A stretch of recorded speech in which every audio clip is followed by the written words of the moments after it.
Hello, Seyung. This is my response to your project, and then I hope it will help you. But this is my overall response.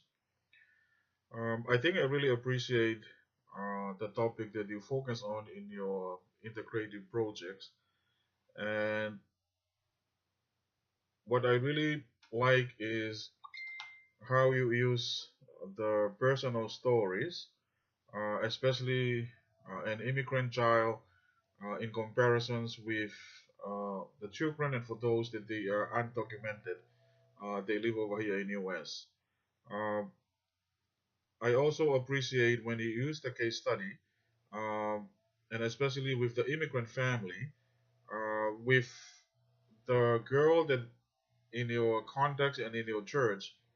I think it brings very close the issue, and you contextualize it, and it helps me to know that it's not an issue that we're talking about without knowing it, like all the case studies from the books that we have read. But this is something that happened in your own context, and I think you see the problem has already been arise, and especially deported her back to South Korea and looking for a foster home. You brought the issue, the causes, and how it impact the family lives, and especially with the separations of family and undocumented children, and for those that they are being affected, they grow up over here in the United States, and then after that they reach an age that they don't get the legal status, and they end up deporting back home. So that's one issue that I really like because it's happened. And you brought up the Dream Act with clear explanations, and also the data that you are providing, especially Figure 1 and Figure 2. It makes me to see the impact of this issue, and especially with the Dream Act over here in the United States, with the figure and the status that you use in your project, I think is also helpful. You also mentioned about why the benefit of the Dream Act to the economy in the United States, and also the with how South Korea stand, the number five in the whole nations of countries that they request for the DACA, and I think that's another issue that I like you brought it up, and especially with your own context that South Korea has been going through this big time.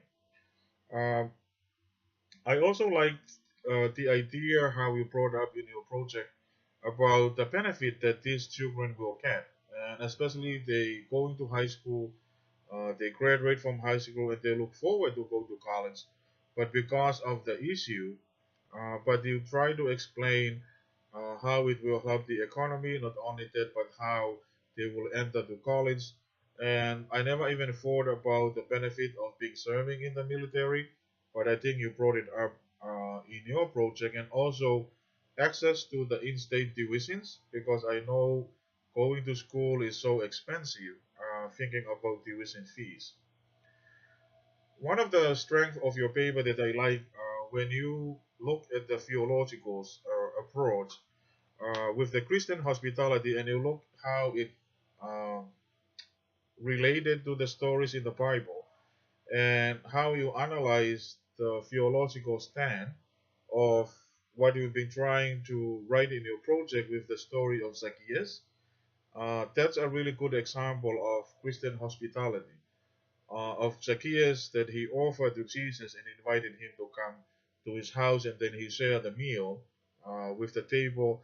And that's a really strong evidence of how Christian hospitality in the New Testament with the story of Zacchaeus. The theological perspectives of Christian hospitality, you did a really good job on that, and then you go back and use the readings. And I really like how you use the term undocumented in comparison with illegal and alien, because you mentioned about how we as human beings are equal, and not only that, but we don't want to dehumanize or devalue the value of human being. You also use Luther with his approach on the government and the authority, and I really like that one too. One of the things that I like your project because you integrate the readings with all the different books that we use and other scholars, and you try to weave it together to your project, and I think you use it in your projects too. Lastly, with the with the UMC statement, I think I like how you use the Book of Discipline with the United Methodists, how they stand on this issue, and also how you use the Tulsa, Oklahoma statement from Oklahoma, and also your church, your context. You use that statement, and with the theological and ethical code for Tulsa, Oklahoma, I like it when you use it. And I think to end up with, I really like how you end in your conclusion with, let the Holy Spirit lead us, because it will allow us to see this work and what we are doing, we have to rely on the Holy Spirit leading us. If I will have one recommendation in your project, um, if you can use the topic or the Dream Act as your title, because it will allow me to see what you're going to be writing on. Because you use in the creative project, and then you when you start your paper, and then you get into to the Dream Act where you will write your project. I think overall you did a good job, and I'm so proud to respond to your project. And good luck for you. Thank you.